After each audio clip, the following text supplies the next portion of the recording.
Hi guys, welcome back to my channel. Today we have These Hollow Vows by Lexi Ryan. This was a book to write on. Jeez, so much happened, and let's just say the ending, bloody hell. That gave me chills. Let's just say that. I still got chills now. Even though it is completely peeled it down with rain. Yay!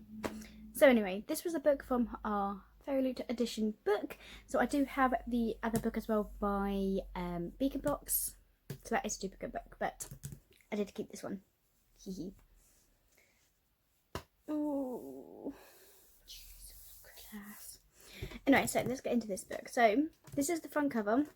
We have orange sprayed edges at the top and bottom and stenciled art in the middle. It kind of reminds me of the Tangled with the little sunshine flowers. I don't know why. Oh, the back. The king was right about one thing. I am a great thief. I can still bet just about anything. But a phased prince's heart?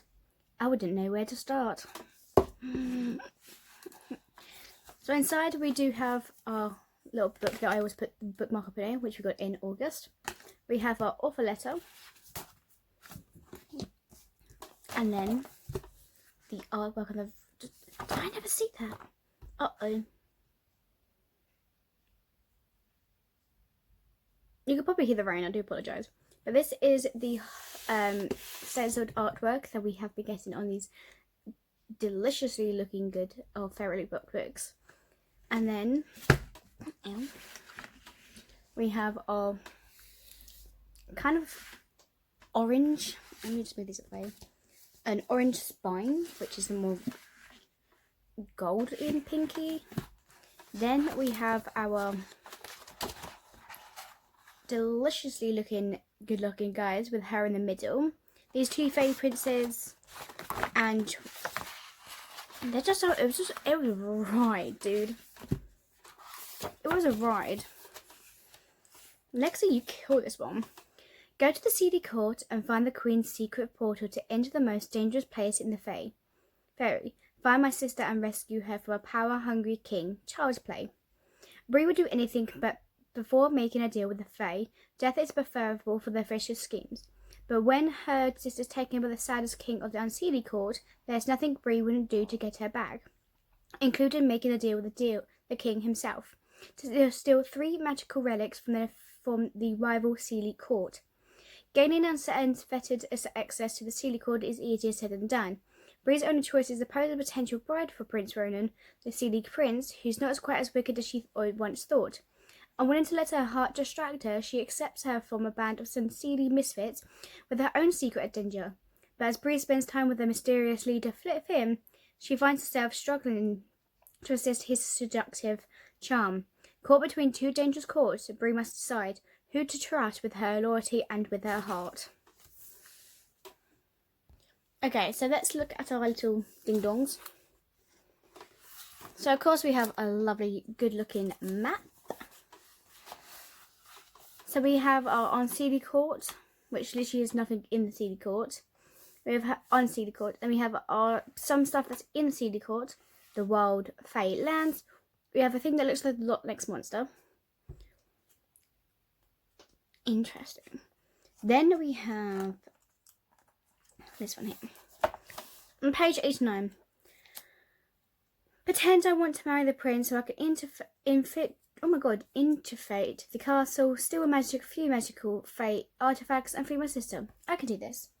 So she's trying to persuade herself that she can pretty much flirt with the prince, get these artifacts, and get her sister back. But she doesn't realise what's going to be in return. Okay, so this was the chapter. These are getting close to the end. Because I never believed I'd trust a Fae prince, let alone 2, because I finally made some friends, find that they were using me because I hurt Sebastian, and it's going to be hard to forgive myself for that. And pretty much that's those. And it's come to the end where we find out that she's now a princess, because she had the choice to, she didn't have a choice whether if she dies, like she makes this bond with the king, the prince, did I say, sorry, not the king yet. that she will have to either become the Fae or lose her forever. And he decides to make her a Fae, but she's now the Fae of Darkness. That's all I got. So there is definitely going to be a second book coming out this, because the way it ended, I was like, holy crap, I want to know more of why she's suddenly in the Fae of just darkness, how everything is tabled. So if you're looking for a book that will leave you gutted and raw at the end, definitely, then look no further. This book is a swirling vortex of romance and tension running so high, it's a wonder how I was able to keep going still long enough to finish it. This allure and fancy is everything I was looking for. More is treacherous and lovely. The more you find out about the Fae world Bree has sprinted herself into, the more you wonder what the unlimited end will be for her. It's not a story that I was expecting at all, and I could not wait to find out what will happen next. The ending was absolutely stunning. I highly encourage you to read it if you're looking for the next romantic fantasy read. These Hollow Vows is centered around Bree, a young woman who hated the Fae and would rather starve than accept their help. However, their help is exactly what she needs when her sister is sold on to the saddest king of the Unseelie Court to pay a debt. She'll do whatever it takes to get her back, making a deal with the king in order to steal 3 magical relics from the Seelie Court. In order to gain access to the Seelie Court, she presents herself as a potential bride for Prince Ronan. She soon finds out falling for his charms, but she won't let anything stop her from saving her sister. So Bree will accept help from Finn and his group of Unseelie misfits at the risk of falling for his seductive charm. She traps her between 2 courts, loyalty and heart. So she has to decide which path she will take her success or ultimately spell her demise. So Bree's story begins with theft. She's clever and fierce and seems to know just enough magic to help her out get some tricky situations. Unfortunately, she's not able to get out of all them all, like the debt she owes for her aunt for taking her along with her sister. Despite her limitations, she longs for her moment when she and her sister can free from all of it. There's no doubt about her strength, but she's also a young woman who desperately needs something to go for away. As she quickly finds out, life cannot be so much crueler than it could be kind. She's someone who doesn't trust easily, but she does it when with the fearlessness that binds her faults. You can't help her but feel it like it will land her into trouble. Her emotions will also drive the story quite a bit. Her worry for her sister makes her impulsive, while her dilettante love makes her reckless. Bree's anger and rage develops in her darkness that seems to vengeance itself. My favourite Bree is definitely the moment at the end of the book. The way she experienced her emotions at the end of the book and the actions afterwards are so incredible. I have literally gone back to read it again and again because I can't get the scene out of my mind. The majority of this story takes place in the Fae world between the Seelie and Unseelie Court. Ryan makes to create this gorgeous illusion of a place full of enchantment and magic, and Bree will make some wicked, dangerous encounters with some of the most dangerous creatures of Fae. I love how she incorporated the Banshee as someone who heralds the death of a person and creatures who will turn your memories into realities. This world is glittering with incredible sharp edges, and it does take much to draw blood here. When it makes Bree powerless in some situations, she does have a secret trump card, and that raises more questions about her past and which means for her future. As you all know, my punch for romance knows no bounds, and I think readers who has a hard time choosing between Ronan and Finn. There's some traditional gentle prince with a fierce devotion to women he loves, and then the roguish prince who wears an easy smile while battling the demons haunting him and his people. There's a moment where the line seems to become blurred, and it seems that Bree might consent into consenting. If you're sensitive to this, it might be a little shocking. However, I do think the scene plays out well. This is obviously my opinion. Despite this, but the ultimate question really is, has Bree put her trust into the right person?